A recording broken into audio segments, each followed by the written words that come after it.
பண்ணிவிட்டு மேலே போய் முடிஞ்சிட்டு திருப்பி வேணால் இறங்க வாய்ப்பு இருக்கும். ஆனால் என்னோடய பாயிண்ட் ஆஃப் வியூவில் இந்த இருக்கிற செட்டப் பார்த்தா இறங்கிறதுக்கான கிளியரான செட்டப் தான் தெரியுது.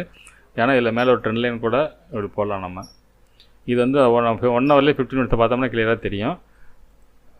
இந்த ட்ரெண்ட் லைன் பார்த்திங்கன்னா இடமே இல்லை, இந்த ஒருத்தர் கேண்டிலே போட முடியாது. அப்படி பார்த்தா ஒன்று கீழே போட்டாலும் இல்லை இந்த ட்ரெண்ட் லைன் பிரேக் பண்ணி மேலே போட்டாங்கன்னா நாளைக்கு மேலே போகிறதுக்கு கூட வாய்ப்பு இருக்கும். இது வந்து நாளைய மார்க்கெட்டை பொறுத்தா அடுத்தது ஓரளவுக்கு நம்ம கணிக்க முடியும்.